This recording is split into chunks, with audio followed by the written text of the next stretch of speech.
Hello everyone, I welcome to all of you in my YouTube channel learners academy में आप सभी का स्वागत है। तो यहाँ पर हम लोग आज की क्लास में रिवीजन करने वाले हैं साइंस सब्जेक्ट को। देखिए ये कहाँ कहाँ पर इम्पोर्टेंट होगा आपके लिए। हाल ही में रिसेंटली बीपीएससी का जो सेकंड फेज का एग्ज़ाम होने वाला है, बीपीएससी 2.0 टीचर्स रिक्रूटमेंट जो आई हुई है, उसके लिए 6 to 8 के लिए जिनका भी सब्जेक्ट है साइंस और मैथ, उनके लिए जो साइंस का पोर्शन आएगा उसमें ये बहुत ही ज़्यादा इम्पॉर्टेंट होगा। इस पूरी सीरीज़ में हम लोग रिवाइज़ करेंगे फिज़िक्स के कॉन्सेप्ट, केमिस्ट्री, बायोलॉजी। तो इस तरीके से हमारी कंप्लीट साइंस यहाँ पर रिवाइज़ हो जाएगी अच्छे से। अब क्योंकि अगर आपका सब्जेक्ट साइंस एंड मैथ है, इसका मतलब आपका बैकग्राउंड साइंस बैकग्राउंड था, तो कहीं न कहीं हमारे दिमाग में वो चीज़ें हैं, बट हमें रिकॉल करने की ज़रूरत है और एक क्विक रिवीजन की ज़रूरत है, क्योंकि टाइम बहुत कम है। और कम टाइम के अकॉर्डिंग अगर हम इस एग्ज़ाम को टारगेट करके चलते हैं, तो अभी हमारे पास सिर्फ़ और सिर्फ 1 महीना या उससे भी कम समय बचा हुआ है। तो इतने कम टाइम में हम लोग पॉइंट टू पॉइंट रिवीजन करेंगे, तभी हम पूरे सब्जेक्ट का रिवीजन कर पाएंगे। अब जैसा कि सब्जेक्ट स्पेसिफिक यहाँ पर 80 क्वेश्चंस आने हैं, तो उन 80 में से लगभग 40 या 40 का रेशियो रह सकता है। ये 40 हमारी मैथ्स पूछी जाएगी और 40 में साइंस सब्जेक्ट को कवर किया जाएगा। तो इस साइंस में हमारे 2-3 तरीके के पोर्शन हैं, जैसे कि पहला आपका फिजिक्स पूछा जा सकता है, केमिस्ट्री, बायोलॉजी, इस तरीके से कंप्लीट साइंस हमारी होगी। इसमें कुछ सब्जेक्ट आपके जनरल साइंस के रह सकते हैं, जैसे कि हमारे जो 40 नंबर की जीएस आनी है, उसमें भी साइंस इंक्लूड रहती है। तो जनरल साइंस तो लगभग हो जाती है, बट ये जो साइंस आएगी ये आपकी सब्जेक्ट स्पेसिफिक होगी, तो अच्छी खासी यहाँ पर साइंस पूछी जाने वाली है। इसके लिए हमें एक क्विक रिवीजन की ज़रूरत है। और इसके साथ साथ जो आगे आने वाले एग्ज़ाम्स है जिनमें भी साइंस सब्जेक्ट पूछा जाता है, वहाँ पर भी ये वीडियो आपके लिए बहुत ही ज़्यादा इंपॉर्टेंट होगी। तो अगर आप इसके बाद भी ये वीडियो देख रहे हैं, तो आपके लिए ये बहुत ही ज़्यादा हेल्पफुल होने वाली है। कंप्लीट सीरीज़ को रिवीजन करिएगा, तो इससे आपको बहुत ज़्यादा फ़ायदा होगा। पूरी प्लेलिस्ट को आप एक 1 बाय 1 करके देख डालिएगा। इसकी पीडीएफ आपको टेलीग्राम चैनल पर प्रोवाइड कर दी जाएगी, क्योंकि अब बहुत ज़्यादा कम समय है, तो हमारे पास नोट्स बनाने का भी टाइम नहीं है। तो अगर आप हमारे साथ जुड़ते हैं और इस कंप्लीट सीरीज़ को कवर करते हैं, देन आपकी तैयारी बहुत ही स्मूथ होने वाली है। यहाँ पर हम लोग क्वेश्चंस भी लेकर के आएंगे, बट पहले हमें थ्योरी पढ़ना बहुत ज़्यादा ज़रूरी है। माना कि टाइम कम है, बट अगर हम सिर्फ क्वेश्चंस पर फोकस करेंगे तो हम इधर उधर भटक जाएंगे। पहले हम सीक्वेंस से एक बार कॉन्सेप्ट को क्लियर करते हैं, उसके बाद हम क्वेश्चंस भी लेकर के आएंगे। तो आइए हम लोग फिजिक्स का स्टार्ट करते हैं। यहाँ पर पॉइंट टू पॉइंट है, यहाँ पर टॉपिक वाइज। सबसे पहले जो प्रकाश वर्ष के बारे में लिखा हुआ है कि प्रकाश वर्ष किसका मात्रक है, तो ये दूरी का मात्रक है। और ये होता क्या है, एक वर्ष में प्रकाश द्वारा चली गई दूरी को हम लोग प्रकाश वर्ष कहते हैं। इंग्लिश में बोलें तो लाइट ईयर। लाइट ईयर किसकी यूनिट है, तो ये डिस्टेंस की यूनिट होती है। देखिए यहाँ पर हिंदी में पूरा कंप्लीट लिखा हुआ है, बट आपको हिंदी इंग्लिश में प्रॉब्लम नहीं आएगी अगर आप थोड़ा भी बाइलिंगुअल स्टूडेंट हैं, जो दोनों भाषाओं को समझते हैं, तो आपके लिए कोई भी यहाँ पर प्रॉब्लम नहीं आने वाली है, क्योंकि टर्म्स को इंग्लिश में भी मैं आपको बता दूंगी यहाँ पर, और हिंदी में तो लिखा ही हुआ है पूरा। तो लाइट ईयर जो है वो किसका यूनिट है, यहाँ पर डिस्टेंस का यूनिट है। और एक लाइट ईयर क्या होता है, एक साल में जो हमारी लाइट है वो जितनी दूरी चलती है उसको हम लोग लाइट ईयर कहते हैं। अब एक लाइट ईयर किसके बराबर होता है, मीटर में अगर देखें हम लोग, तो एक प्रकाश वर्ष बराबर होता है 9.46 इंटू 10⁻15 मीटर। या अगर आप इसको किलोमीटर में कन्वर्ट करेंगे, जैसा कि हम जानते हैं कि 1 किलोमीटर में 1000 मीटर होता है, तो 10⁻3 से आप इसको डिवाइड कर देंगे, तो यहाँ पर ये किलोमीटर में आ जाएगा। सो अगर हम लोग बात करें 1 लाइट ईयर अगर मीटर में पूछता है तो 9.46 इंटू 10⁻15, अगर किलोमीटर में पूछता है तो 9.46 इंटू 10⁻12 किलोमीटर। अब आगे हम लोग बात करते हैं निर्वात या वायु में प्रकाश की चाल यानी स्पीड ऑफ लाइट कितनी होती है, तो 3 लाख किलोमीटर पर सेकेंड। 3 लाख किलोमीटर पर सेकेंड ये लाइट की स्पीड होती है। कुछ लोग जिनका बेसिक बहुत स्ट्रॉन्ग है, उन्हें हो सकता है लग रहा हो कि ये बहुत ही इजी पॉइंट्स हैं, क्या ये भी एग्ज़ाम में आ सकते हैं। जी बिल्कुल पूछे जा सकते हैं, और कभी कभी हो सकता है कि आपके दिमाग से निकल जाएं, इसलिए एक क्विक रिवीजन आपके लिए बहुत ज़रूरी है। अगर आप वीडियो को बाद में देख रहे हैं तो आप इसकी स्पीड भी बढ़ा सकते हैं। दूरी मापने की सबसे बड़ी इकाई क्या है, ये क्वेश्चन बहुत पूछा जाता है। दूरी यानी डिस्टेंस को मेज़र करने की जो सबसे बड़ी यूनिट है वो पारसेक है। और अगर बात करें, देखिए अभी हम लोगों ने लाइट ईयर की बात की थी, ये भी डिस्टेंस मापने की ही एक यूनिट थी। तो अगर पारसेक और जो लाइट ईयर है उसमें अगर रिलेशन हम लोग देखें तो एक पारसेक बराबर होता है 3.26 प्रकाश वर्ष, यानी कि एक parsec is equal to 3.26 light year. ठीक है, तो ये हमारा कॉन्सेप्ट क्लियर हो गया। डिस्टेंस से रिलेटेड थोड़ा सा ऊपर हम लोगों ने देखा कि डिस्टेंस का एक मात्रक है प्रकाश वर्ष। ठीक है, प्रकाश वर्ष क्या होता है, तो एक साल में प्रकाश द्वारा चली गई दूरी को हम लोग प्रकाश वर्ष कहते हैं। फिर एक प्रकाश वर्ष किसके बराबर होता है, अगर मीटर में बात करें 9.46 इंटू 10⁻15 मीटर, एंड किलोमीटर में अगर हम लोग बात करें 9.46 इंटू 10⁻12 किलोमीटर। इसके बाद जो प्रकाश की चाल है वो हम लोग निर्वात या वायु में प्रकाश की चाल अगर बताएं तो 3 लाख किलोमीटर पर सेकंड होती है। इसके बाद दूरी मापने की सबसे बड़ी इकाई पारसेक है। एक पारसेक जो है 3.26 प्रकाश वर्ष के बराबर होता है। इतने पॉइंट्स हमें क्लियर हो चुके हैं और हम लोगों ने रिवीजन भी कर लिए। इसके बाद आगे बढ़ते हैं हम लोग। भौतिक राशियाँ कितने प्रकार की होती हैं? देखिए, जो फिजिकल एंटिटीज़ हैं वो 2 टाइप की होती हैं। एक होती है सदिश राशियाँ और एक होती हैं अदिश राशियाँ। सदिश राशियों को इंग्लिश में अगर बोले तो वेक्टर क्वांटिटी कहते हैं और अदिश राशियों को क्या कहते हैं, स्केलर क्वांटिटीज़। अब जैसा कि नाम से ही पता चल रहा है, सदिश मतलब दिशा भी होनी चाहिए। तो ऐसी भौतिक राशियाँ जिनके लिए हम लोगों को मैग्नीट्यूड के साथ साथ दिशा यानी डायरेक्शन की भी ज़रूरत होती है, उनको हम लोग कहते हैं सदिश राशियाँ। जैसे कि वेग है या विस्थापन है, तो इन चीज़ों के लिए हमें एक दिशा की भी ज़रूरत होती है। अगर हम लोग दूरी की बात करें तो उसके लिए हमें कोई डायरेक्शन की ज़रूरत नहीं है, बट अगर हम लोग विस्थापन की बात करते हैं यानी डिस्प्लेसमेंट की बात करते हैं तो उसके लिए हमें एक पर्टिकुलर डायरेक्शन की ज़रूरत होती है। तो इसलिए जो डिस्प्लेसमेंट है वो एक वेक्टर क्वांटिटी है और जो डिस्टेंस है वो एक स्केलर क्वांटिटी है। तो यहाँ पर आप डिफरेंस भी आपने देख लिया। अब अदिश राशियों की बात करें तो जिन भौतिक राशियों के निरूपण के लिए मैग्नीट्यूड के साथ साथ डायरेक्शन की ज़रूरत नहीं होती, यानी परिमाण के साथ साथ दिशा की आवश्यकता नहीं होती, उन्हें हम लोग अदिश राशियाँ कहते हैं। जैसे कि चाल हो गई, दूरी हो गई, ये सभी क्या हैं, अदिश राशियाँ हैं। तो सदिश और अदिश में हम लोगों ने डिफरेंस देख लिया नॉर्मल सा। इसके बाद त्वरण यानी एक्सीलरेशन किसे कहते हैं?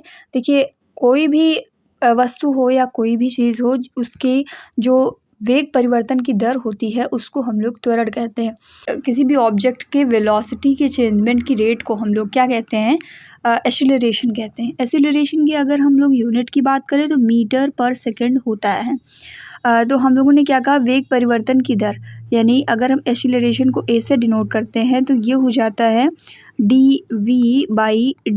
अगर वेलोसिटी की यूनिट देखें तो मीटर पर सेकंड और यहाँ पर टाइम का सेकंड हो जाएगा, तो ये मीटर पर सेकंड स्क्वायर बन जाएगा। तो एक्सीलरेशन का जो यूनिट होता है वो क्या होता है, मीटर पर सेकंड स्क्वायर। तो इतने कॉन्सेप्ट हम लोगों ने क्लियर कर लिए। आगे बढ़ते हैं नेक्स्ट। जब हमारा जो एक्सीलरेशन है वो नेगेटिव होगा तो उसको हम लोग रिटार्डेशन नाम देते हैं या हिंदी में मंदन कहते हैं। इसके बाद जो हमारा कॉन्सेप्ट आएगा वो न्यूटन की गति विषयक नियमों से है। तो पूछा जाए कि न्यूटन के कितने नियम हैं गति के, तो 3 नियम हैं। पहला नियम क्या कहता है कि अगर कोई भी वस्तु जैसे रखी हुई है स्टेबल, तो वो स्टेबल ही रहेगी। अगर वो मोशन में है तो वो मोशन में ही रहेगी जब तक उसमें कोई बाह्य बल ना लगाया जाए। अब आप सोच रहे होंगे कि चलती हुई गाड़ी तो रुकती है, या कोई भी बॉल है, कुछ भी अगर हम लोग उसको मूवमेंट कराते हैं तो उसके बाद वो रुकती है। तो उसके रुकने का भी रीज़न होता है क्योंकि कहीं ना कहीं ज़मीन का जो घर्षण बल है उसमें कार्य कर रहा होता है। तो कहने का मतलब है कि अगर कोई भी वस्तु है वो रखी हुई है तो वो अपने उसी पोजीशन में रखे रहने की टेंडेंसी रखती है, और अगर कोई वस्तु गति की अवस्था में है तो वो वैसे ही मोशन करने की टेंडेंसी रखती है जब तक कि उसमें कोई एक्सटर्नल फोर्स ना लगाया जाए। तो यही है न्यूटन का गति का प्रथम नियम। तो न्यूटन के गति का जो प्रथम नियम है इसको गैलीलियो का नियम भी कहते हैं, ध्यान में रखिएगा, या फिर लॉ ऑफ इनर्शिया भी कहते हैं इसको। अब लॉ ऑफ इनर्शिया का मतलब जड़त्व का नियम। इनर्शिया क्या होता है, बाह्य बल के अभाव में किसी वस्तु की अपनी विरामावस्था या समान गति की अवस्था को बनाए रखने की प्रवृत्ति जड़त्व कहलाती है। वही जो अभी आपको बताया कि कोई भी ऑब्जेक्ट ये टेंडेंसी रखे कि वो स्टेबल रहे या फिर मूवमेंट करता रहे, ये जो टेंडेंसी होती है उसी को हम लोग इनर्शिया कहते हैं। इनर्शिया के कुछ एग्जाम्पल हैं, जैसे कि ठहरी हुई मोटर या रेलगाड़ी के अचानक चल देने पर उसमें बैठे यात्री पीछे की ओर झुक जाते हैं क्योंकि वो स्टेबल थे, और अचानक से रेलगाड़ी या कोई भी व्हीकल है जो चल देता है तो वो पीछे की ओर झुक जाते हैं, क्योंकि उनकी टेंडेंसी होती है स्थिर रहने की। इसके बाद चलती हुई मोटर कार अचानक से रुक जाने पर उसमें बैठे यात्री आगे की ओर झुक जाते हैं। कंबल को छड़ी से पीटने पर उसमें लगे धूल कण अलग हो जाते हैं, क्योंकि आपने उसे अचानक मोशन दी, बट जो धूल के कण हैं वो तो स्टेबल पोजीशन में होते हैं, इसलिए वहाँ से अलग हो जाते हैं। नेक्स्ट, पेड़ को जोर से हिलाने पर उसमें लगे फल गिर जाते हैं। ये भी एक इनर्शिया का ही एग्जाम्पल है। इस तरीके के कई सारे एग्जाम्पल देकर के आपसे पूछा जा सकता है क्वेश्चन कि ये किस चीज़ का एग्जाम्पल है, तो आपको ध्यान में रखना होगा कि इनर्शिया के एग्जाम्पल हैं। इसके बाद में आता है मोमेंटम। संवेग किसे कहते हैं? किसी वस्तु के द्रव्यमान तथा वेग के गुणनफल को उस वस्तु का संवेग कहते हैं।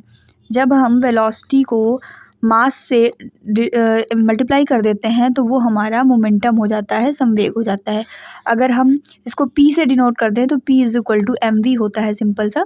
तो संवेग क्या होता है कि किसी वस्तु के द्रव्यमान और वेग के गुणनफल को संवेग कहते हैं। इसके बाद हम लोग बात कर लेते हैं न्यूटन का गति विषयक जो सेकंड लॉ है वो क्या कहता है? किसी वस्तु के संवेग में परिवर्तन की दर उस वस्तु पर आरोपित बल के समानुपाती होती है।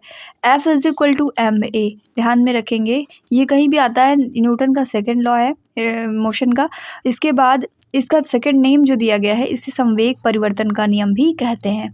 तो अगर क्वेश्चन पूछा जाता है कि संवेग परिवर्तन का नियम न्यूटन का कौन सा नियम है, तो सेकंड है। पहला कौन सा है? जड़त्व का नियम या लॉ ऑफ इनर्शिया जिसे हम लोग कहते हैं। तो हम लोग यहाँ पर अगर उदाहरण की बात करें तो क्रिकेट में खिलाड़ी द्वारा कैच करना, ये संवेग परिवर्तन का एक उदाहरण है। इसके बाद हम लोग बात करते हैं Newton's third law of motion. ये क्या कहता है कि हर एक एक्शन की उसी के बराबर बट अपोजिट डायरेक्शन में रिएक्शन होती है। जैसे कुछ एग्जांपल्स हम लोग बात करें, एग्जांपल से समझते हैं। बंदूक से गोली चलाने पर पीछे की ओर झटका लगता है, क्योंकि जितनी वेग से गोली आगे जाती है हमें पीछे उतने ही अमाउंट में झटका लगता है। रॉकेट का ऊपर उठना, नाव के किनारे पर कूदने पर नाव पीछे की ओर हो जाती है, उसी बल से पीछे की ओर जाती है जिस बल से हम आगे की ओर कूदते हैं। तो कहने का मतलब ये है कि हर एक एक्शन की रिएक्शन होती है उसी बराबर अमाउंट में और अपोजिट डायरेक्शन में।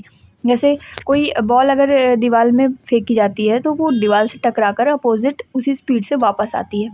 तो ये है Newton's third law of motion. हम लोगों ने तीनों लॉज को यहाँ पर डिफ़ाइन कर लिया, विद एग्जांपल समझ भी लिया। आई होप कि आपको यहाँ पर बहुत अच्छे से समझ में आ गया होगा। आगे बढ़ते हैं। कुछ दो चीज़ें हैं, एक है सेंट्रीपेटल फोर्स, एक है सेंट्रीफ्यूगल फोर्स। इन दोनों को जानना हमारे लिए बहुत ज़रूरी है, क्वेश्चन इनसे भी बनते हैं। अभिकेंद्री बल क्या होता है और अपकेंद्रीय बल क्या होता है?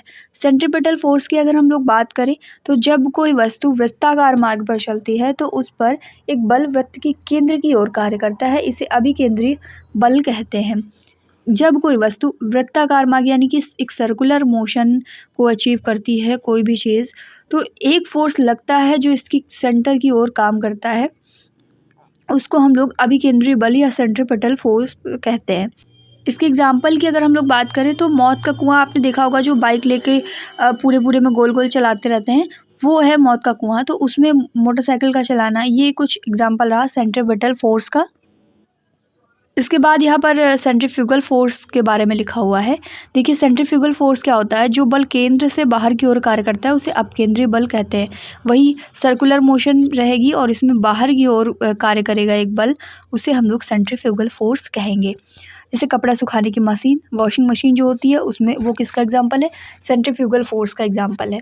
तभी उससे जो है धूल कण और गंदगी साफ़ हो जाती है, क्योंकि वहाँ पर सेंट्रीफ्यूगल फोर्स वर्क कर रहा होता है। और दूध से मक्खन निकालने की मशीन, ये सभी आपके सेंट्रीफ्यूगल फोर्स के एग्जाम्पल हैं। अब हम लोग बात करते हैं मोमेंट ऑफ फोर्स की। बल आघूर्ण किसे कहते हैं? आप चाहें तो शॉर्ट नोट बना सकते हैं, नहीं तो ये PDF आपको प्रोवाइड कर दी जाएगी। एक क्विक रिवीजन आप इससे कर लीजिएगा और अच्छा खासा ये रिवीजन हो जाएगा। ये मैराथन क्लास आप करना ना भूलिएगा, कंप्लीट क्लास करिएगा, चाहे थोड़ा थोड़ा करके कवर करें। ये पूरी प्लेलिस्ट आप कवर कर लीजिएगा, ताकि जो भी आपके एग्ज़ाम हैं आने वाले, उनमें यही इंपॉर्टेंट पॉइंट्स पूछे जाएंगे। फिर इनसे जो क्वेश्चन बनेंगे उसका सेशन भी हम लोग लेकर के आएंगे अलग से। तो पहले हम लोग थ्योरी पोर्शन कवर करेंगे अच्छे से, ताकि जो भी पॉइंट हैं वो हमें अच्छे से रिवाइज़ हो पाएँ, तभी हमें क्वेश्चंस करने में अच्छा भी लगेगा। क्योंकि ऐसे 20 से क्वेश्चन कहीं से भी उठा लेंगे तो कॉन्सेप्ट क्लियर नहीं होता है। ये कोई हिस्ट्री या ज्योग्राफी नहीं है जिसमें हम लोग कहीं से भी सीख सकते हैं, एक सीक्वेंस होता है जिसमें हमें सीखना ज़रूरी है। तो आइए आगे बढ़ते हैं। मोमेंट ऑफ फोर्स, किसे कहते हैं? बल द्वारा एक पिंड को एक अक्ष के परितः घुमाने की प्रवृत्ति को बल आघूर्ण कहते हैं, मोमेंट ऑफ फोर्स। किसी एक एक्सिस के अराउंड हम लोग जब उसको मूवमेंट कराते हैं तो उसे मोमेंट ऑफ फोर्स कहते हैं। फिर एक पॉइंट आता है सेंटर ऑफ ग्रेविटी क्या है? तो किसी वस्तु की जो सेंटर ऑफ ग्रेविटी होती है वो एक पॉइंट होता है जहाँ पर उसका टोटल वेट जो है वर्क करता है। जैसे कोई पेन है, आप उसके सेंटर ऑफ ग्रेविटी को अगर फाइंड आउट कर लें तो उस पॉइंट को पकड़ करके आप उसे पूरा बैलेंस कर सकते हैं। तो सेंटर ऑफ ग्रेविटी क्या है? किसी वस्तु का सेंटर ऑफ ग्रेविटी एक ऐसा पॉइंट जिस पर उसका टोटल वेट जो है वो कार्य करेगा, समस्त भार उसका कार्य करेगा। अब कार्य क्या होता है? वर्क किसे कहते हैं? कार्य का मतलब है, अगर फिजिक्स की लैंग्वेज में बात करें तो जो कार्य होता है वो फोर्स इनटू फोर्स की डायरेक्शन में जो भी डिस्प्लेसमेंट हो रहा हो उसका मल्टीपल होता है वर्क। अगर डिस्प्लेसमेंट नहीं होता है तो work is equal to zero. आप इस बात को समझिएगा, कार्य क्या होता है? अगर हम लोग वर्क की बात करें तो फोर्स इनटू फोर्स की डायरेक्शन में डिस्प्लेसमेंट, ये है आपका कार्य। कार्य बराबर बल गुणे दूरी। तो दूरी का क्या कह लीजिए? इसको विस्थापन कह लीजिए, क्योंकि ये किसी न किसी डायरेक्शन में होगा इसलिए ये डिस्प्लेसमेंट है। अगर डायरेक्शन नहीं होती तो ये डिस्टेंस हो जाता है। अब यहाँ पर फिजिक्स की अगर हम लोग बात करें, देखिए नोट पॉइंट बहुत ही इंपॉर्टेंट यहाँ पर लिखा हुआ है कि भौतिकी में कार्य उस स्थिति में माना जाता है जब किसी वस्तु पर बल लगाया जाए और वस्तु बल की दिशा में विस्थापित हो। अगर कोई व्यक्ति सिर पर बक्सा लिए सीधी समतल सड़क पर जा रहा है तो वो कोई भी कार्य नहीं कर रहा है, क्योंकि वहाँ पर कोई भी डिस्प्लेसमेंट नहीं हो रहा है। तो इसके बाद में देखिए इसका जो यूनिट है वो भी हमें जानना ज़रूरी है। कार्य बराबर हो गया बल गुणे विस्थापन, यानी work is equal to force into displacement. But इसकी जो यूनिट है वो भी हमें जाननी ज़रूरी है। एसआई यूनिट इसकी होती है जूल। डायरेक्ट पूछा जा सकता है कि कार्य का जो एसआई मात्रक है वो क्या है, ध्यान में रखेंगे जूल है। इसके बाद एनर्जी आता है। एनर्जी क्या होती है? कोई भी किसी भी वस्तु के, किसी भी ऑब्जेक्ट के काम करने की जो क्षमता होती है, कार्य करने की जो क्षमता है, उसको हम लोग ऊर्जा कहते हैं। ऊर्जा का ऐसा ही मात्रक भी जूल है। देखिए कार्य और ऊर्जा एक ही तरीके से वर्क करती हैं, बट इनका क्या है कि जो कार्य करने की क्षमता होगी उसी को हम लोग ऊर्जा कह देंगे, मात्रक सेम ही होगा। फिर ये मेनली दो टाइप की होती है। एक होती है आपकी गतिज ऊर्जा और एक होती है स्थितिज ऊर्जा। इंग्लिश में अगर हम लोग बात करें तो गतिज ऊर्जा मीन्स काइनेटिक एनर्जी और स्थितिज ऊर्जा मीन्स पोटेंशियल एनर्जी। एक एक करके डिस्कस करते हैं कि गतिज ऊर्जा क्या है और स्थितिज ऊर्जा क्या है। अगर काइनेटिक एनर्जी की हम लोग बात करें तो अगर कोई भी चीज़ मोशन करती है, काइनेटिक गतिज यानी मोशन में है, तो उसकी मोशन के कारण जो एनर्जी उसमें उत्पन्न होगी उसको हम लोग कहेंगे काइनेटिक एनर्जी। अगर इसको एज अ फॉर्मूला हम लोग डिराइव करें तो यहाँ पर ये के ई यानी kinetic energy is equal to क्या होता है? Half M V square. M यहाँ पर क्या है? एम मास है और वी जो है वेलोसिटी है। इसी तरीके से अगर हम लोग स्थितिज ऊर्जा की बात करें यानी पोटेंशियल एनर्जी, तो किसी वस्तु की स्थिति व आकार के कारण जो ऊर्जा होती है उसे हम लोग स्थितिज ऊर्जा कहते हैं। एक स्टेबल पोजीशन पर है तो उस ऊर्जा को हम लोग क्या कहेंगे? स्थितिज ऊर्जा। और potential energy is equal to होता है mgh। ठीक है। इसके बाद कुछ इम्पॉर्टेंट लॉ हैं हमारे जिनको हमें जानना बहुत ज़रूरी है। जैसे पहला है ऊर्जा संरक्षण का नियम, law of conservation of energy, और दूसरा है law of conservation of mass. दोनों एक ही तरीके से वर्क करेंगे, बट हमें यहाँ पे जानना ज़रूरी है कि क्या कहता है law of conservation of energy और क्या कहता है law of conservation of mass. तो पहला है हमारा law of conservation of energy यानी ऊर्जा संरक्षण का नियम। ऊर्जा संरक्षण का नियम क्या कहता है कि एनर्जी ना तो प्रोड्यूस की जा सकती है ना ही ख़त्म की जा सकती है, सिर्फ इसका फॉर्म चेंज किया जा सकता है, एक फॉर्म से दूसरे फॉर्म में इसको कन्वर्ट किया जा सकता है। ना तो इसको उत्पन्न किया जा सकता है ना ही इसको समाप्त किया जा सकता है। सेम चीज़ द्रव्यमान संरक्षण में है कि द्रव्यमान ना तो पैदा किया जा सकता है ना ही समाप्त किया जा सकता है, सिर्फ एक फॉर्म से दूसरे फॉर्म में कन्वर्ट हम लोग कर सकते हैं। कुछ उपकरण हैं हमारे एग्ज़ाम में डायरेक्ट पूछे जाते हैं, कि जनरल साइंस के पॉइंट हैं, किसी भी एग्ज़ाम में आपके लिए हेल्पफुल होंगे। BPSC 2.0 ट्री का जो एग्ज़ाम है उसके लिए तो है ही, इसके साथ साथ आगे आने वाले जितने भी एग्ज़ाम जहाँ पर जनरल साइंस पूछी जाएगी उसके लिए बहुत ही ज़्यादा इम्पॉर्टेंट है। तो ये वीडियो आप कंप्लीट ज़रूर देखिएगा। यकीन मानिए इसको कंप्लीट करने के बाद आपकी साइंस का जो पोर्शन है वो अच्छे से कवर हो जाएगा। और अगर हम लोग लेवल की बात करें कि बीपीएससी 2.0 जो टीचर्स रिक्रूटमेंट एग्ज़ाम है, इसमें कौन से लेवल के क्वेश्चंस बन सकते हैं, तो आप सीधे से सीटेट पेपर 2 उठा के देख लीजिए। उसमें जिस लेवल की साइंस बनती है आई थिंक कि वैसा ही पेपर बनना चाहिए। और अगर आपको बहुत अच्छे से कंप्लीट रिवीजन इसका करना है, आपके पास बहुत ज़्यादा टाइम है पढ़ने का, तो आप 6 से लेकर के 10 तक की साइंस को कवर कर लीजिए एनसीईआरटी से। वो भी आपके लिए बिल्कुल रामबाण होने वाला है, क्योंकि पूरा वहीं से पूछा जाएगा। और एनसीईआरटी और एससीईआरटी को प्रेफरेंस दीजिए। और ये नोट्स भी वहीं से ही कलेक्ट करके तैयार किए गए हैं, तो ये भी आपके लिए बहुत ही ज़्यादा खास होने वाले हैं। बिल्कुल अच्छे से रिवीजन करते जाइए बेफिक्र होकर के। इतना आपने कर लिया, इसके बाद इसके क्वेश्चंस भी कर लिए, देन आपका काम यहाँ से हो जाएगा। अब देखिए यहाँ पर कुछ उपकरण दिए हुए हैं, और एनर्जी, जैसे हम लोगों ने पढ़ा ना कि law of conservation of energy क्या होती है, तो जो law of conservation of energy है वो यही कहता है कि हम एनर्जी को प्रोड्यूस नहीं कर सकते, ना ही हम एनर्जी को ख़त्म कर सकते हैं। सिर्फ हम क्या कर सकते हैं, एक फॉर्म से दूसरे फॉर्म में कन्वर्ट कर सकते हैं। अब वो जो फॉर्म में कन्वर्जन है वही यहाँ पर दिया गया है। कुछ हमारे उपकरण हैं जो ये काम करते हैं, जैसे कई तरीके की ऊर्जा होती है, हमें पता है, यांत्रिक ऊर्जा, ऊष्मीय ऊर्जा, रासायनिक ऊर्जा, ध्वनि ऊर्जा है, विद्युत ऊर्जा है, सोलर एनर्जी है, इलेक्ट्रिक एनर्जी है। तो इन सभी ऊर्जाओं को, यानी इन सभी एनर्जीज़ का जो कन्वर्जन है वो कौन से उपकरण करेंगे, आइए जानते हैं। डायनेमो जो है वो यांत्रिक ऊर्जा को प्रकाश व ऊष्मीय ऊर्जा में चेंज करता है। मोमबत्ती क्या करती है, जो रासायनिक एनर्जी है यानी केमिकल एनर्जी जो है उसको प्रकाश या ऊष्मीय ऊर्जा में कन्वर्ट कर देती है। और माइक्रोफोन क्या करता है, ध्वनि ऊर्जा जो है उसको विद्युत ऊर्जा में चेंज करता है। फिर लाउड स्पीकर विद्युत ऊर्जा को ध्वनि ऊर्जा में चेंज करने का काम करता है। सोलर सेल जो होते हैं वो क्या करते हैं, जो सोलर एनर्जी है उसको इलेक्ट्रिक एनर्जी में, यानी सौर ऊर्जा को विद्युत ऊर्जा में कन्वर्ट करते हैं। ट्यूबलाइट क्या करती है, विद्युत ऊर्जा को प्रकाश ऊर्जा में कन्वर्ट करती है। विद्युत मोटर का काम क्या है, विद्युत ऊर्जा को यांत्रिक ऊर्जा में कन्वर्ट करना। इसके बाद जो बल्ब होता है वो क्या करता है, वो भी इलेक्ट्रिक एनर्जी को आपका लाइट एनर्जी या फिर कह लीजिए कि ऊष्मा में, हीट में कन्वर्ट करता है। तो विद्युत ऊर्जा को प्रकाश या ऊष्मीय ऊर्जा में कन्वर्ट करता है। विद्युत सेल क्या करता है, रासायनिक ऊर्जा को विद्युत ऊर्जा में कन्वर्ट करता है। सितार यांत्रिक ऊर्जा को ध्वनि ऊर्जा में, हम लोग मैकेनिकल जो एनर्जी होती है उसको साउंड एनर्जी में सितार के द्वारा कन्वर्ट करते हैं। तो ये कुछ उपकरण हैं जो ऊर्जा के रूपांतरण से संबंधित हैं, इनको भी ध्यान में रखिएगा। अब एक यहाँ पर छोटी सी डेफिनेशन लिखी हुई है पावर की। शक्ति क्या होता है, कार्य करने की जो दर होती है उसको ही हम लोग शक्ति कहते हैं। अब इसको अगर हम लोग फॉर्मूला के फॉर्म में देखें तो कार्य करने की दर यानी शक्ति को अगर हम लोग पी से डिनोट करें यहाँ पर, तो पी इज इक्वल टू होता है W/T, यानी वर्क अपॉन टाइम। ठीक है, इसका मात्रक क्या होता है, वाट होता है। डायरेक्ट यूनिट से क्वेश्चन बनते हैं तो वाट ध्यान में रखिएगा। एनर्जी का और वर्क का हम लोगों ने जूल देख लिया। इसी तरीके से जो शक्ति का मात्रक है वो है वाट। एक अश्वशक्ति कितने के बराबर होता है, 746 वाट के बराबर होता है। ये चीज़ बिल्कुल ध्यान में रखिएगा। ये इस तरीके के पॉइंट पूछ लिए जाते हैं, जैसे आपका डिस्टेंस मीटर में और जो प्रकाश वर्ष का रिलेशन था वो हम लोगों ने पढ़ा, वैसे ही यहाँ पर एक अश्वशक्ति जो है 746 वाट के बराबर है। इसके बाद में देखिए ऊर्जा की व्यावसायिक इकाई क्या है, तो किलोवाट आवर होती है।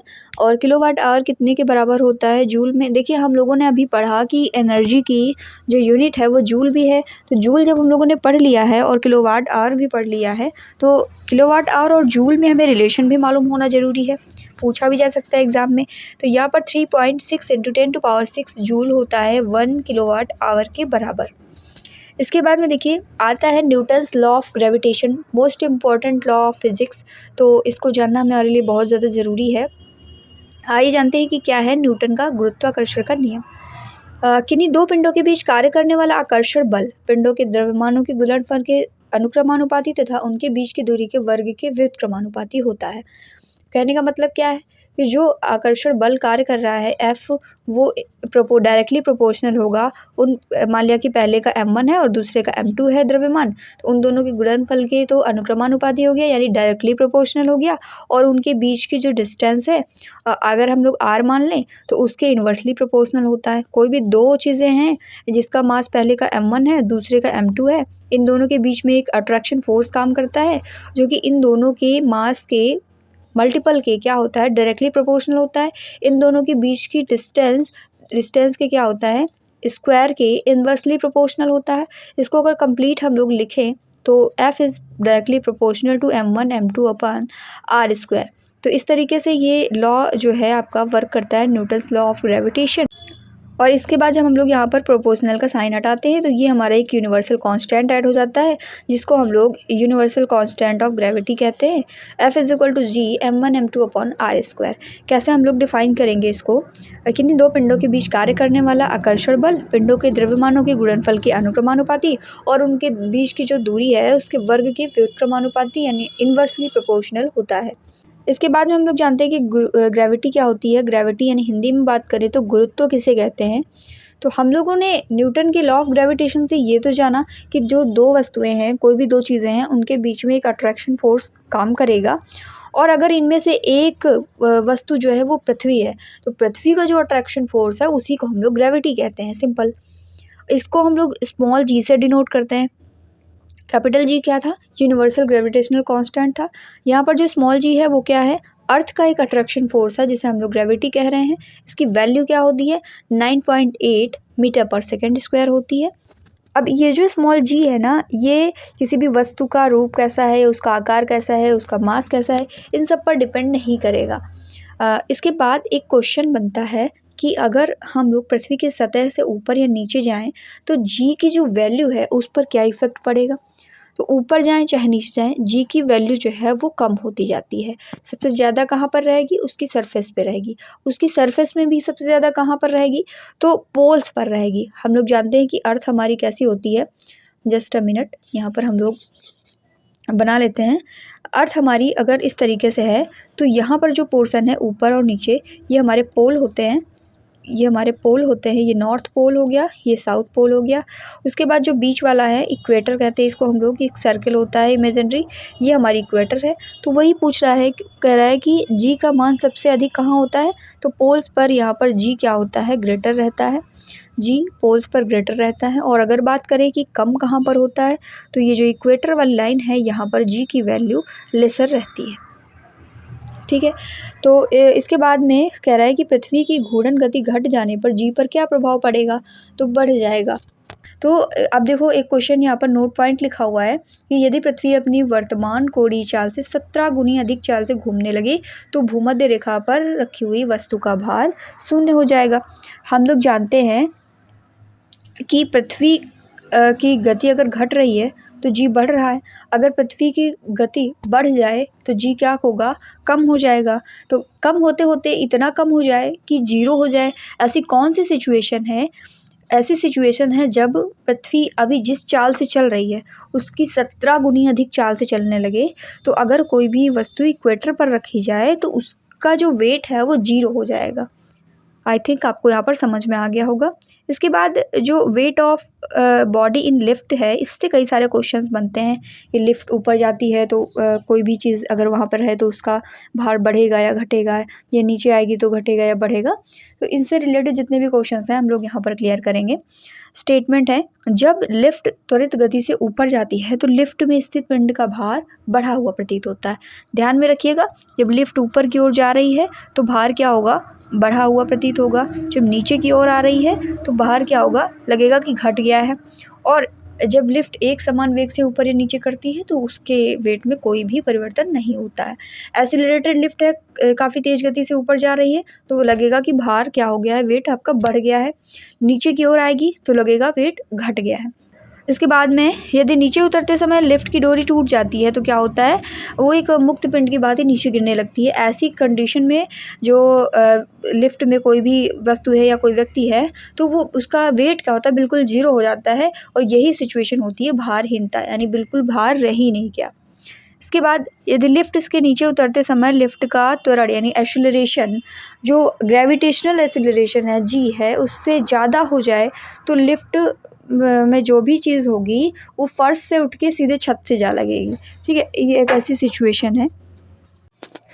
इसके बाद में हमारा नेक्स्ट टॉपिक है सैटेलाइट क्या है। देखिए उपग्रह किसे कहते हैं, जो हमारे प्लैनेट्स होते हैं उनके चारों ओर जो परिक्रमा करने वाले पिंड हैं उनको हम लोग उस प्लैनेट का उपग्रह कहते हैं। इसके बाद एक टर्म आता है जियो स्टेशनरी सैटेलाइट क्या होता है, यानी भूस्थायी भूतुल्यकाली जिसे कहते हैं उपग्रह।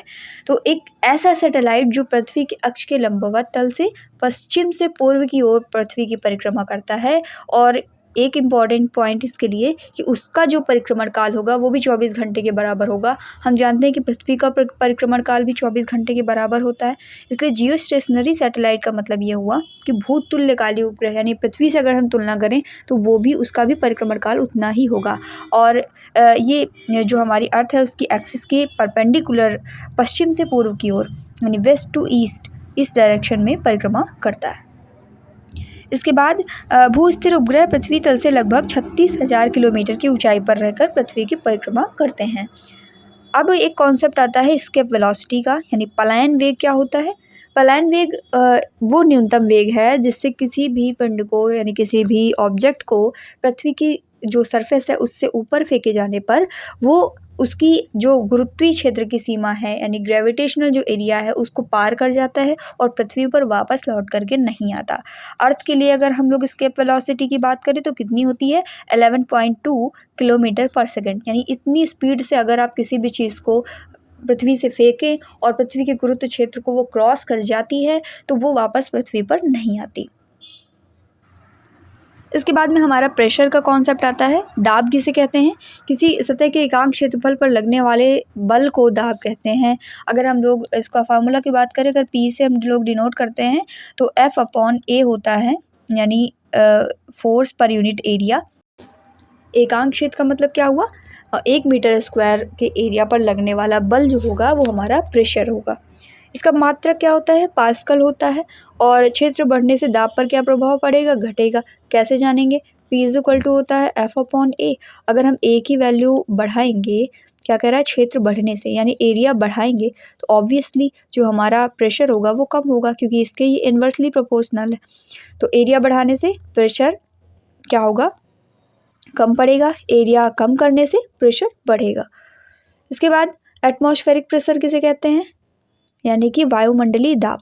वायुमंडलीय दाब क्या होता है, जो हमारा एटमॉस्फेयर है इसमें एयर की प्रेजेंस के कारण जो प्रेशर पड़ रहा है उसको हम लोग एटमॉस्फेरिक प्रेशर कहेंगे, सिंपल। यानी हमारे वायुमंडल में वायु की उपस्थिति के कारण जो प्रेशर पड़ता है उसको हम लोग वायुमंडलीय प्रेशर यानी वायुमंडलीय दाब कहते हैं। अब इसकी भी यूनिट की बात कर लेते हैं तो SI यूनिट इसकी क्या होती है, बार होती है। पृथ्वी के तल से ऊपर जाने पर वायुमंडलीय दाब पर प्रभाव क्या पड़ेगा, तो घटेगा ये। और पहाड़ों पर खाना बनाने में कठिनाई क्यों होती है, क्योंकि वहाँ पर एटमॉस्फेरिक प्रेशर कम होता है। अब वायुमंडलीय दाब कम होने के कारण ही पानी का क्वथनांक यानी कि बॉइलिंग पॉइंट कम हो जाता है। इससे पानी क्या होता है 100 डिग्री सेंटीग्रेड के नीचे ही उबलने लगता है। वायुयान में बैठे यात्री के फाउंटेन पेन से स्याही क्यों रिस जाती है, क्योंकि वहाँ पर एटमॉस्फेरिक प्रेशर कम होता है। देखिए एटमॉस्फेरिक प्रेशर के कई सारे इफेक्ट हैं, जैसे कि पहाड़ों पर खाना बनाने में दिक्कत आना और जो एरोप्लेन में बैठे हुए यात्री हैं उनके फाउंटेन पेन से जो स्याही रिसने लगती है, इसका भी रीज़न होता है एटमॉस्फेरिक प्रेशर कम होना। इसके बाद जो हम लोग एटमॉस्फेरिक नाम की चीज़ की बात कर रहे हैं, क्या है एटमॉस्फेरिक प्रेशर, इसको नापते किससे हैं, तो नापने के लिए हम लोग यूज़ करते हैं बैरोमीटर।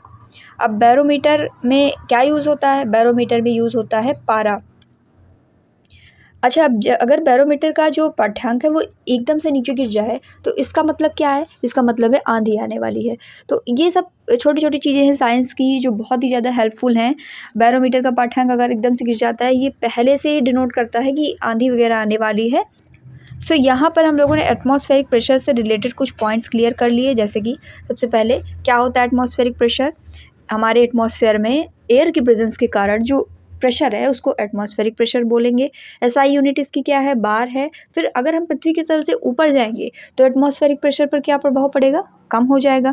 पहाड़ों पर कुछ एग्जांपल है, जैसे पहाड़ों पर खाना बनाने में दिक्कत आना, एटमॉस्फेरिक प्रेशर कम है वहाँ पर, क्योंकि ऊपर जा रहे हैं तो एटमॉस्फेरिक प्रेशर कम हो रहा है। इसके बाद एटमॉस्फेरिक प्रेशर कम होने की वजह से जो पानी का बॉइलिंग पॉइंट है, यानी जितने पर पानी उबलता है, कितने पे उबलता है 100 डिग्री सेंटीग्रेड पर जनरली, बट ये कम हो जाता है। अगर एटमॉस्फेरिक प्रेशर कम है तो पानी का जो बॉइलिंग पॉइंट है वो भी कम हो जाएगा, 100 डिग्री सेंटीग्रेड के नीचे ही वो उबलने लगेगा। और एक और एग्जांपल हम लोगों ने पढ़ा कि एयरप्लेन में बैठे हुए जो यात्री हैं उनके पेन से स्याही क्यों रिस जाती है, क्योंकि एटमॉस्फेरिक प्रेशर कम हो जाता है, क्योंकि वो ऊंचाई पर होते हैं। इसके बाद इसको नापते किससे हैं, तो इसको नापने के लिए बैरोमीटर का यूज किया जाता है। और बैरोमीटर में यूज़ क्या होता है, पारा यूज़ होता है। अगर बैरोमीटर का पाठ्यांक एकदम से नीचे गिर जाता है तो ये इस बात को डिनोट करता है कि आंधी आने वाली है। अब हम लोग बात करते हैं पास्कल के नियम पर आधारित कुछ यंत्र, जैसे हाइड्रोलिक लिफ्ट के बारे में आपने सुना होगा, हाइड्रोलिक प्रेस है, हाइड्रोलिक ब्रेक है, ये सब पास्कल के नियम पर आधारित कुछ यंत्र हैं। अब क्योंकि हम प्रेशर की बात कर रहे हैं तो प्रेशर की वजह से जो गलनांक होता है, गलनांक आप समझते हैं, मेल्टिंग पॉइंट, एक ऐसा टेम्परेचर जिस पर कोई भी चीज़ गलने लगे तो वो उस चीज़ का गलनांक होता है। हर एक चीज़ का गलनांक अलग अलग होता है। जैसे पानी, अगर बर्फ़ है तो उसका मेल्टिंग पॉइंट कुछ अलग होगा, कुछ और चीज़ है तो उसका मेल्टिंग पॉइंट कुछ अलग होगा। इस तरीके से जो प्रेशर है उसका गलनांक पर प्रभाव क्या पड़ेगा, तो आइए जानते हैं। पहले पॉइंट ये है हमारा, गर्म करने पर जिन पदार्थों का आयतन बढ़ता है, दाब बढ़ाने पर उनका गलनांक भी बढ़ जाता है।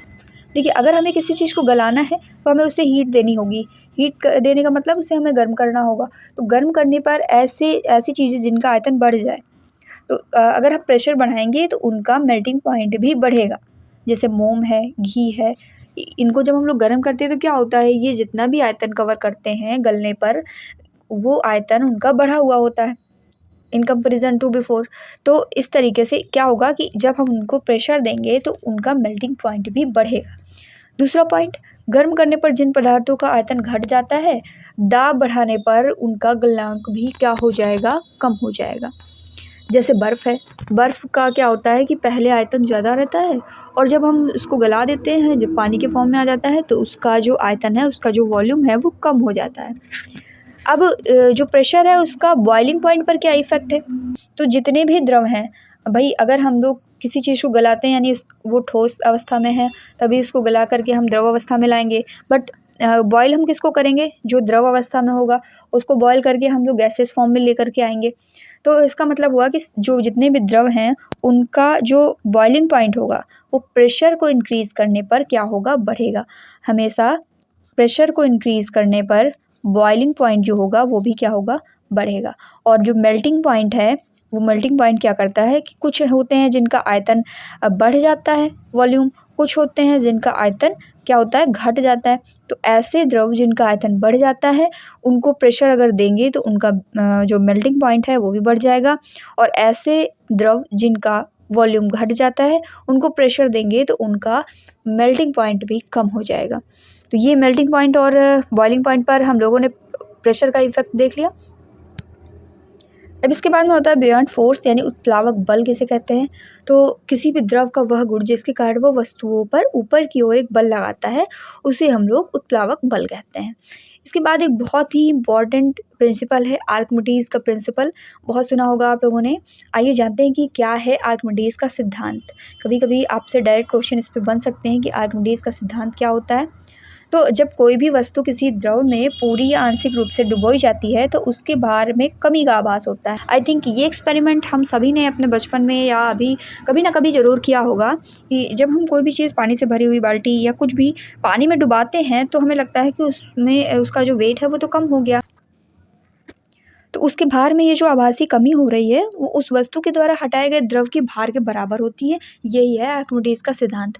मतलब जितना भी उसने, मान लीजिए कि हमने एक ये पानी भरा हुआ है और यहाँ पर हमने कोई भी चीज़ डुबोई ऐसे करके, तो ये जो चीज़ है, ये जो डूबी है, इसने जितना भी यहाँ पर वॉल्यूम था, जितना भी पानी यहाँ से हटाया, तो हमें यहाँ से जो फील होगा ना इसकी लाइटनेस की, ये हल्का हो गया, ये उतना ही हल्का फील होगा जितना जितना द्रव इसने यहाँ से हटा दिया है। ठीक है, इसके बाद हम लोग बात कर लेते हैं डेंसिटी की, यानी घनत्व क्या होता है। द्रव्यमान को हम लोग जब आयतन से डिवाइड करते हैं तो हम डेंसिटी नॉर्मल से निकाल सकते हैं। अब इससे कोई न्यूमेरिकल भी बन जाए तो आप आसानी से सॉल्व कर सकते हैं।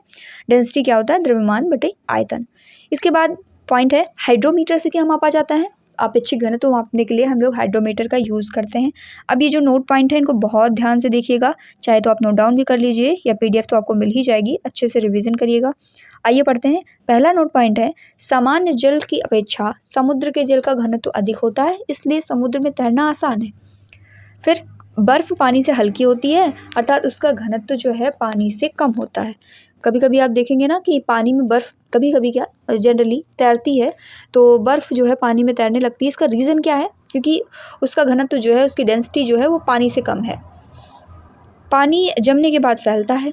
जब बर्फ़ पानी पर तैरती है तो उसके आयतन का 1/10 भाग ऊपर रहता है और 9/10 भाग पानी के अंदर रहता है।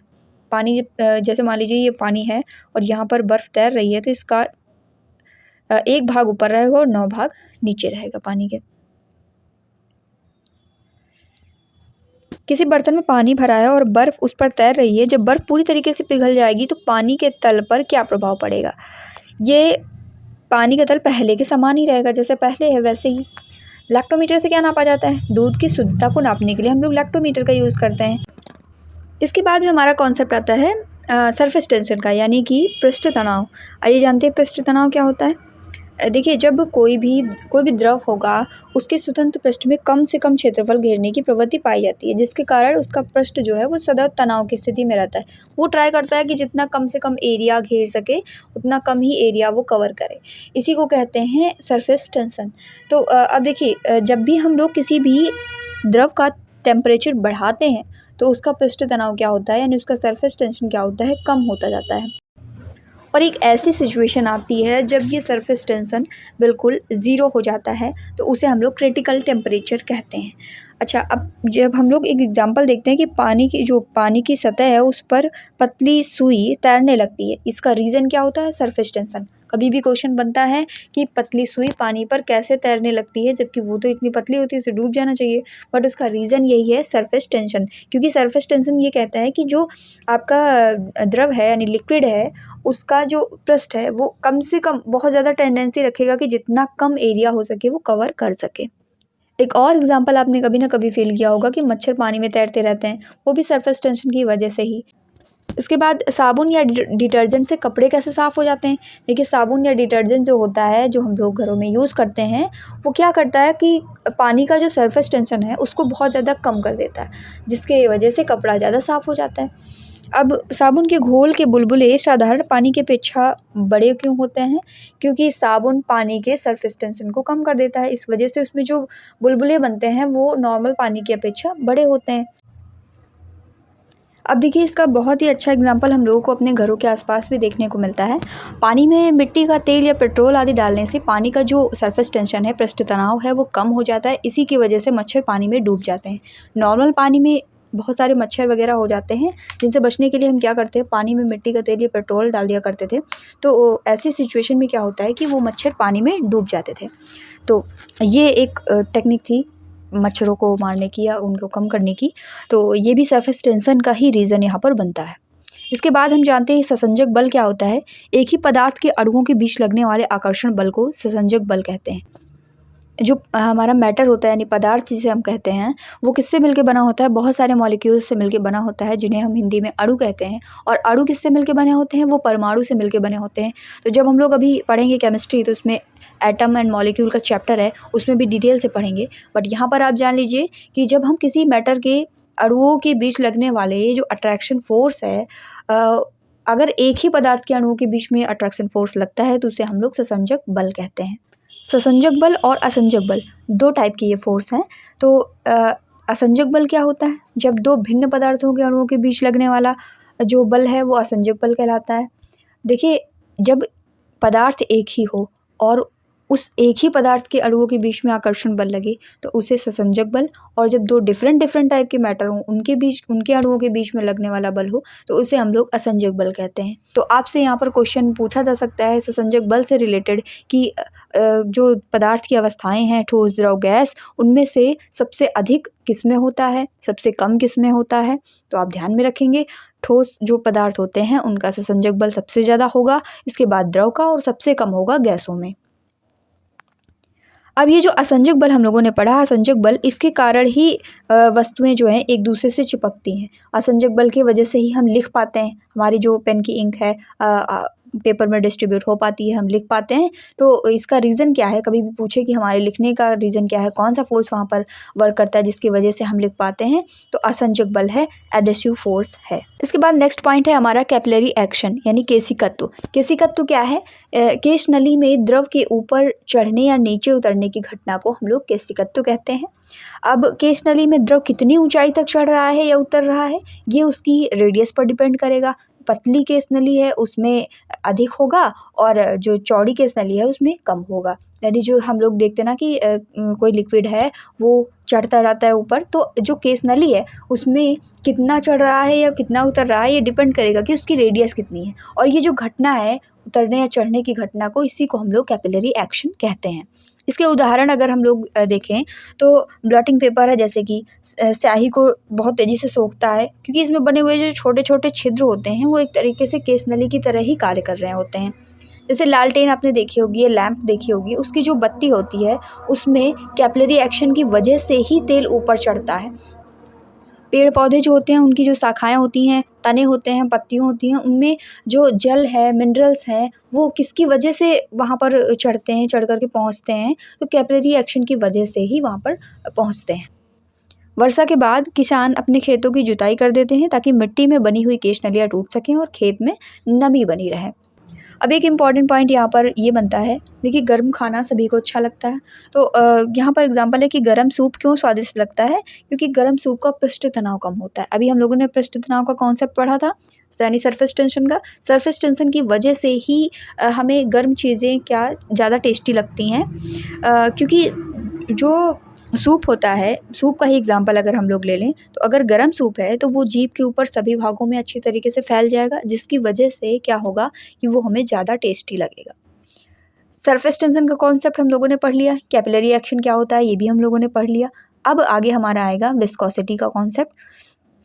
आइए जानते हैं विस्कोसिटी क्या होती है। तो विस्कोसिटी सबसे पहले तो ये जान लीजिए कि ये फ्लूइड का एक गुण है, फ्लूइड की प्रॉपर्टी है। फ्लूइड यानी तरल जिसे हम लोग कहते हैं, तो तरल का वह गुण जिसके कारण तरल की विभिन्न परतों के मध्य अपेक्षित गति का विरोध होता है, श्यानता कहलाता है। श्यानता केवल द्रव तथा गैसों का गुण है। जैसे कि मैंने कहा फ्लूइड, फ्लूइड क्या होता है? फ्लूइड में दो चीज़ें, एक तो गैस शामिल होती है और एक आता है आपका लिक्विड। जो विस्कोसिटी है वो सिर्फ दो चीज़ों की प्रॉपर्टी है, एक तो द्रवों में होती है और दूसरी ये गैसों में भी होती है। गैसों की विस्कोसिटी की बात की जाए तो गैस की जो विस्कोसिटी है वो द्रवों के कंपैरिजन में कम होगी। एक आदर्श तरल की जो श्यानता है यानी विस्कोसिटी है वो शून्य होती है। मतलब अगर किसी भी फ्लूइड की विस्कोसिटी 0 है, इसका मतलब वो एक आइडियल फ्लूइड है।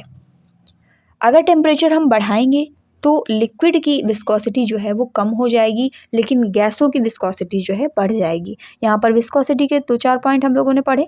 सबसे पहले विस्कोसिटी जो होता है, विस्कोसिटी जो है वो दो चीज़ों की यानी फ्लूइड की एक तरीके से कह लीजिए प्रॉपर्टी है। फ्लूइड में क्या क्या शामिल होता है? लिक्विड, और दूसरा शामिल होता है गैस। ठीक है, अगर किसी भी फ्लूइड की विस्कोसिटी क्या हो जाती है? 0 हो जाती है, यानी कि ये क्या है?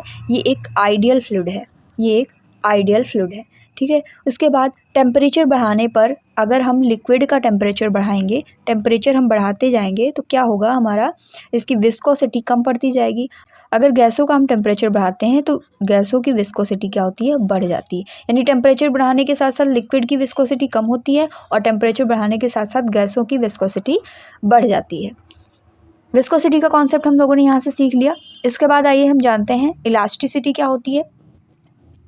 इलास्टिसिटी मैटर की एक ऐसी प्रॉपर्टी है जिसकी वजह से उस पर लगाया गया जो बाह्य बल है, एक्सटर्नल फोर्स है, उसकी वजह से किसी भी प्रकार के परिवर्तन का वो विरोध करे। जैसे हम कोई भी स्प्रिंग है या कोई भी चीज़ है जो इलास्टिक है, उसको अगर उसकी स्टेट में चेंजमेंट का ट्राई करते हैं तो वो फिर से उसको रिगेन करने का प्रयास करती है। मतलब हम जब तक फोर्स लगाएंगे तब तक तो वो उस सिचुएशन में रहेगी, जैसे ही हम उस फोर्स को हटाएंगे तो वो जैसे थी वैसे ही आने का ट्राई करेगी। आप सबसे अच्छा एग्जांपल इसका स्प्रिंग से ले सकते हैं। अगर आप स्प्रिंग को खींचते हैं तो क्या होता है, जब तक खींचे हैं तब तक तो वो वैसी ही है, बट जैसे ही आप उसको छोड़ते हैं फिर से वो अपनी ही सिचुएशन में आ जाती है। तो इलास्टिक चीज़ें क्या होती हैं, इलास्टिक चीज़ें वो चीज़ें होती हैं जिनको जब हम उनकी स्टेट में चेंज करते हैं, तो जब हम उस फोर्स को जिसकी वजह से चेंजमेंट उनमें होता है, जैसे ही उस फोर्स को हटाएंगे वो वापस से रिगेन हो जाती हैं अपनी प्रीवियस स्टेट में। आवर्त गति यानी पीरियोडिक मोशन, ये क्या होती है? एक निश्चित पथ पर गति करती हुई वस्तु जब एक निश्चित समयांतराल के बाद बार बार अपनी पूर्व गति को दोहराती है तो इस प्रकार की गति को आवर्ती गति कहते हैं। आपने पेंडुलम देखा होगा, पेंडुलम की मोशन देखी होगी। जब हम एक निश्चित पथ में, यानी मान लीजिए कि ये पेंडुलम है, इसको इधर ले गए, फिर ये इधर आ गया, फिर ये इधर गया, इस तरीके की जो एक निश्चित समय अंतराल के बाद ये जो मोशन हो रही है, ये क्या है? पीरियोडिक मोशन है, अपनी गति को दोहरा रहा है। और इसी तरीके से ऑसिलेटरी मोशन है। ऑसिलेटरी मोशन क्या होती है? एक पिंड की साम्य स्थिति के इधर उधर गति करने को दोलनी गति कहते हैं। ये हो गया आपका ऑसिलेटरी मोशन और पीरियोडिक मोशन। अब यहाँ पर हम लोग जान लेते हैं कि दोलन मतलब एक दोलन या एक कंपन किसे कहते हैं? कण का अपनी साम्य स्थिति की एक ओर आना, एक ओर जाना और फिर उसी सिचुएशन में जहाँ पर वो था वहाँ पर फिर से वापस आ जाना, ये इसका एक कंपन होता है। तो अब आवर्तकाल क्या होता है, इसकी बात कर लेते हैं।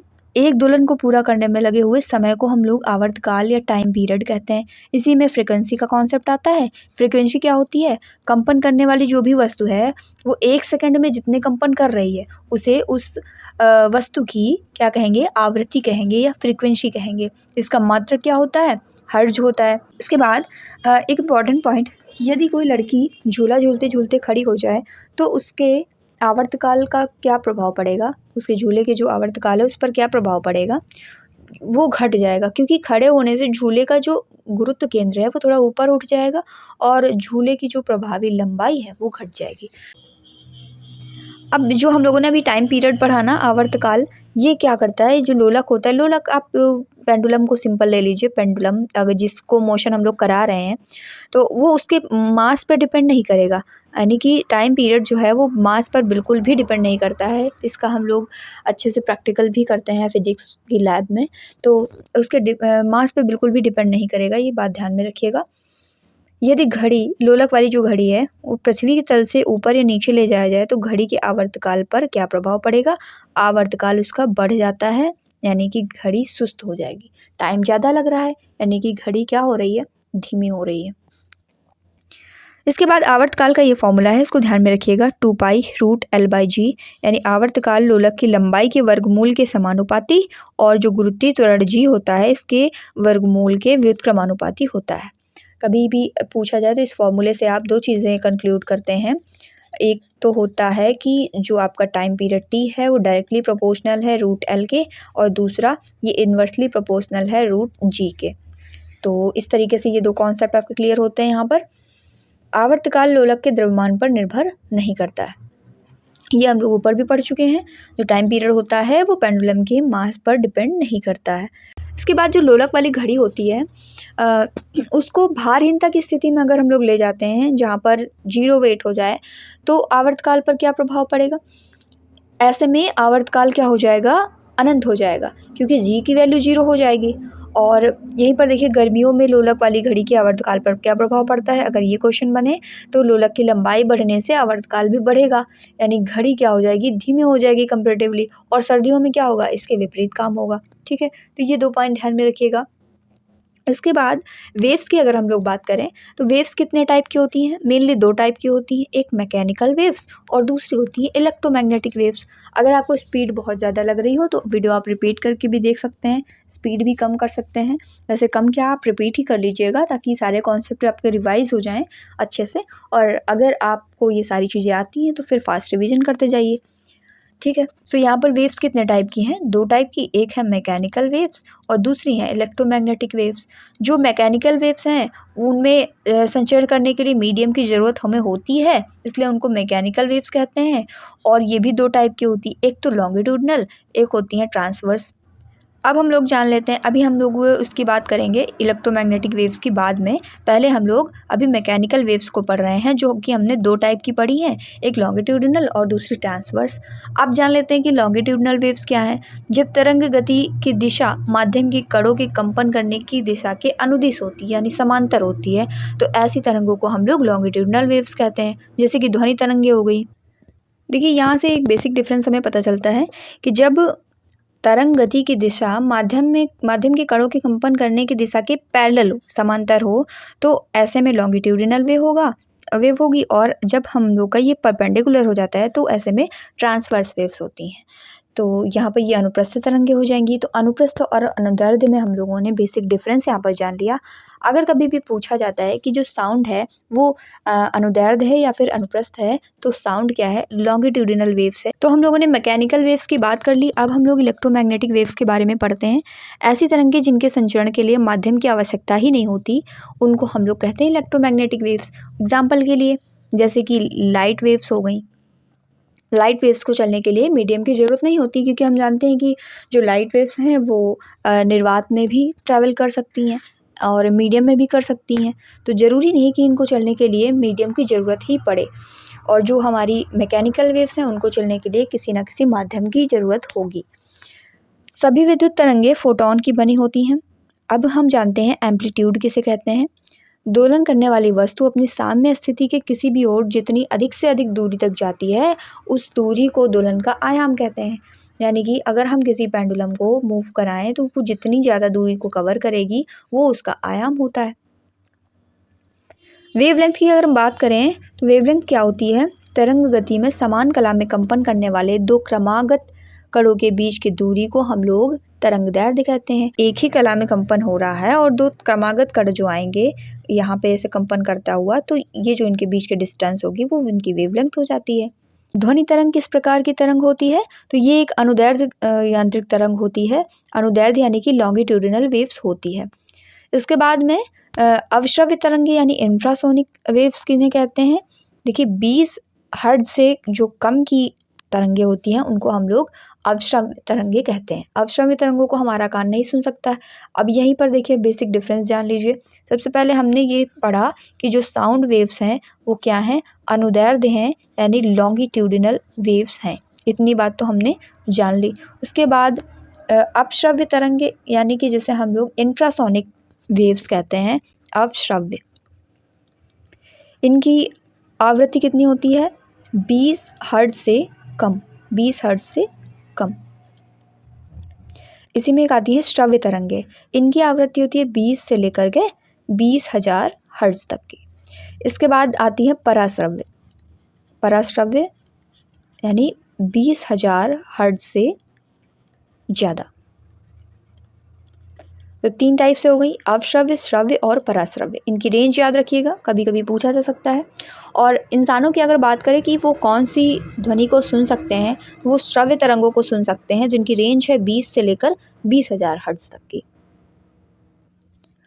ये देखिए, इसके बाद लिखा भी हुआ है श्रव्य तरंगे यानी ऑडिबल वेव्स, जिनको हम लोग सुन सकते हैं 20 हर्ट्ज से लेकर 20,000 हर्ट्ज वाली तरंगे।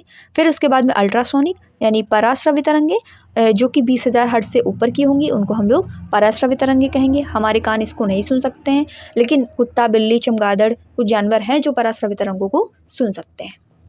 पूछा जाता है क्वेश्चन कि कुत्ते, बिल्ली या फिर चमगादड़, इनमें से कौन सी तरंगों को सुन सकते हैं। आपको एग्जांपल दिए रहे, ऑप्शंस दिए रहेंगे, तो आपको वहाँ पे चूज़ करना होगा कि जो पराश्रव्य हैं यानी अल्ट्रासोनिक वेव्स हैं, उनको ये जानवर सुन सकते हैं।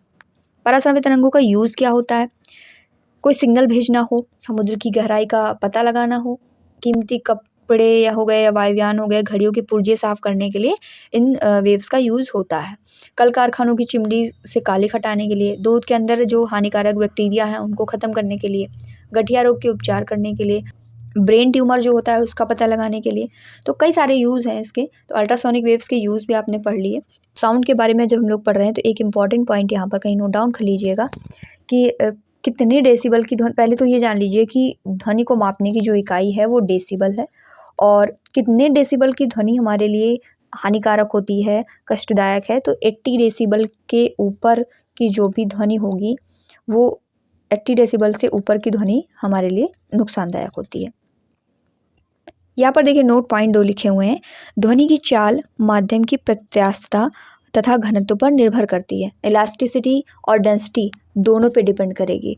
ध्वनि जो है वो एक तरीके की मैकेनिकल वेव है, ये हमें पता है, और मैकेनिकल वेव्स को मीडियम की ज़रूरत होती है, ये भी हमने अभी थोड़ी देर पहले पढ़ा। तो जब इसको मीडियम की ज़रूरत है तो ये मीडियम की जो भी इलास्टिसिटी या डेंसिटी होगी उस पर डिपेंड करेगी। क्या? ध्वनि की चाल, यानी स्पीड ऑफ साउंड। ध्वनि की चाल सबसे अधिक किस में होगी? ठोस में, उससे कम द्रवों में, और सबसे कम होती है गैसों में। तो ये सीक्वेंस आप जरूर याद रखिएगा कि ध्वनि की चाल सबसे ज़्यादा किस में होती है? सॉलिड में, उसके बाद लिक्विड में, देन सबसे लास्ट में गैसों में। अब होती कितनी है ध्वनि की चाल? 332 मीटर पर सेकेंड। स्टील में ध्वनि की चाल कितनी होती है? 5130 मीटर पर सेकेंड। ध्वनि की चाल का दाब पर क्या प्रभाव होता है? ध्वनि की चाल पर दाब का कोई भी प्रभाव नहीं होता। कितना भी प्रेशर कम ज़्यादा करें, हमें ध्वनि की चाल पर कोई इफेक्ट उस चीज़ का नहीं पड़ेगा। टेम्परेचर का, माध्यम का ताप बढ़ाने से ध्वनि की चाल बढ़ जाएगी। जैसे कि अगर हम लोग एयर का एग्जांपल लें तो एयर का टेम्परेचर जो है 1 डिग्री सेंटीग्रेड अगर हम लोग बढ़ाते हैं तो ध्वनि की चाल 0.61 मीटर पर सेकेंड बढ़ जाती है। अब ह्यूमिडिटी का क्या इफेक्ट पड़ेगा? ध्वनि की चाल पर आर्द्रता का प्रभाव, आर्द्रता बढ़ाने पर ध्वनि की चाल भी बढ़ जाएगी। तीव्रता, इंटेंसिटी किसे कहते हैं? इंटेंसिटी क्या है? तीव्रता ध्वनि का वह लक्षण है जिसके कारण ध्वनि धीमी या तेज सुनाई देती है। अगर इंटेंसिटी ज़्यादा होगी तो यानी कि ध्वनि तेज सुनाई देगी, इंटेंसिटी कम है तो ध्वनि धीमे सुनाई देगी। इसके बाद इंपॉर्टेंट पॉइंट हमारा, ध्वनि की तीव्रता व्यक्त करने का मात्रक है बेल। देखिए जो हम लोग डेसिबल पढ़ते हैं ना, वही उसका छोटा फॉर्म हो जाता है, डेसी, डेका, इस तरीके से ना, तो वही है डेसिबल, और बेल जो है एक बड़ा मात्रक है अपने आप में। तो व्यवहार में हम लोग जनरली इसको डेसिबल से डिनोट करते हैं। अगर 80 डेसिबल से ज़्यादा होता है तो वो ध्वनि हमारे लिए खतरनाक है। पिच किसे कहेंगे? पिच हिंदी में इसको तारत्व कहा जाता है, और ये साउंड का ही एक लक्षण है। इसकी वजह से ही हमें ध्वनि पतली या मोटी सुनाई देती है। तो डिपेंड करता है, अगर आवाज़ पतली है या मोटी है तो वो पिच पर डिपेंड करता है। फ्रीक्वेंसी ज़्यादा होती है तो पिच भी ज़्यादा होती है, और पिच ज़्यादा होती है तो ध्वनि पतली सुनाई देती है। जनरली कहते हैं कि लेडीज़ की आवाज़ की पिच जो है वो ज़्यादा होती है, इसी वजह से उनकी आवाज़ पतली होती है, और जो मेंस होते हैं, जो जेंट्स होते हैं, उनकी आवाज़ की पिच जो है वो कम रहती है, इस वजह से वो भारी सुनाई देती है। इसके बाद आपने सुना होगा इको।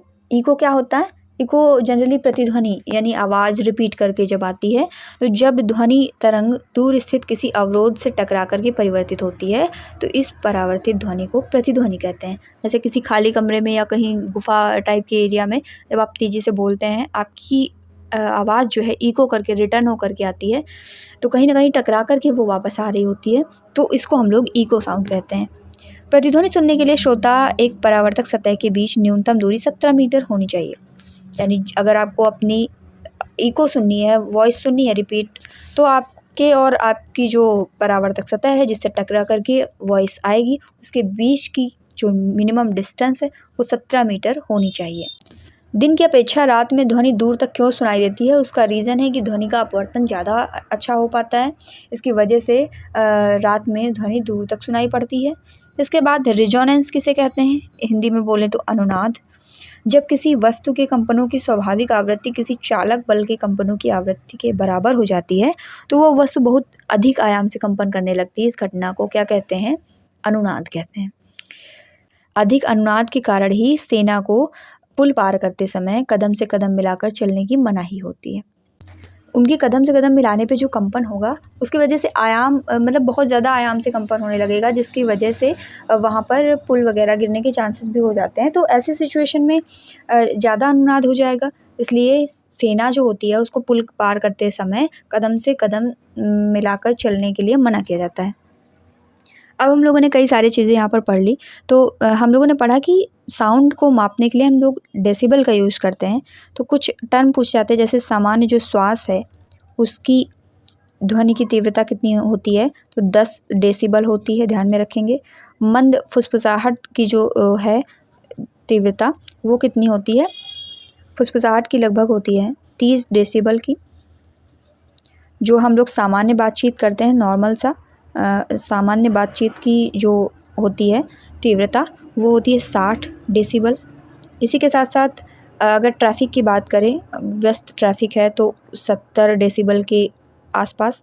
और बहुत ज़्यादा अगर शोर हो रहा है, फैक्ट्री शोर या कुछ ऐसे जो भी ट्रैफ़िक का है, बहुत ज़्यादा शोर हो रहा है तो 80 डेसिबल मैक्सिमम।